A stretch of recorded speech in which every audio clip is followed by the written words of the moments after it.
hello' অৰতো কান্দিয়ে থাকিব না বাকী আৰু কবি কম কিন্তু দুখ পালো আপুনি মোক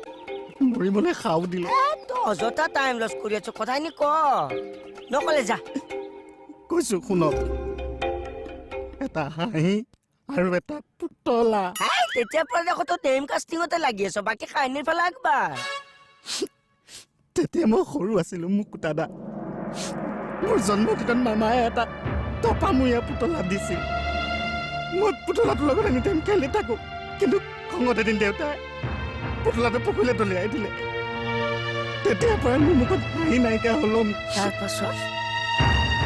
উইদাউট হাঁহিত মই ডাঙৰ হলো ইয়ালৈ আহি কমেডি চিনেমা চালেও মোৰ হাঁহি নুঠে কিন্তু এতিয়া দেখো তই হাঁহ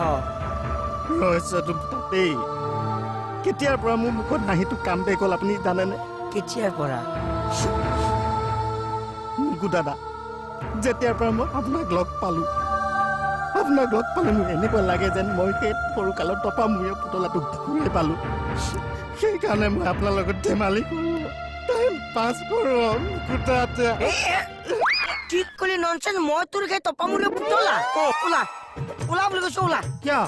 ওলা নল কিন্তু মই মাৰি দিম ভাতটো খাই লওঁ তেৰা ওলাবি নে ওলা ছাৰ আহিলে আজি অলপ দেৰি হ'ল দে ছাৰ আপোনাৰ গা বেয়া নেকি কিয় দেখাত বেমাৰী লাগিছে আচ্ছা কমল ছাৰ মোক কথা এটা কচোন কি কথা মোক বাৰু পাপি লাগে নেকি মানে কিবা পাপ কৰিছো বুলি তহঁতে ভাব নেকি মই কেনেকৈ গম পাম আপুনি ক'ৰবাত চাগে পাপ কাম কৰিছে এতিয়া চাওক মোকে আপুনি কিমান জ্বলা কলা খুৱাই থাকে সেইটো এটা পাপৰ কাম বা ৰিক্সা ৰচোন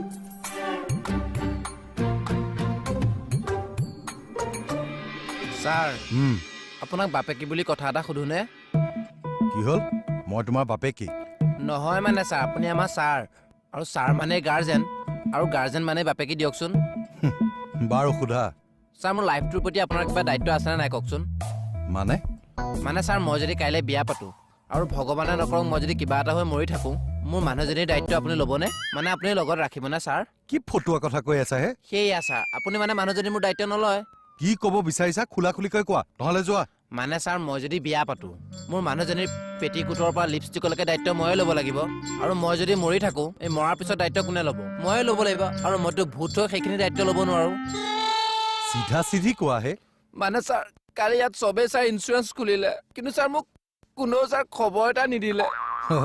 সেইটো কথা হয় ছাৰ সকলোৱে ছাৰ নিজৰ লাইফৰ কথা ভাবিলে কিন্তু ছাৰ মোৰ কথা হ'লে কোনেও নাভাবিলে মই বহুত দুখ পাইছোঁ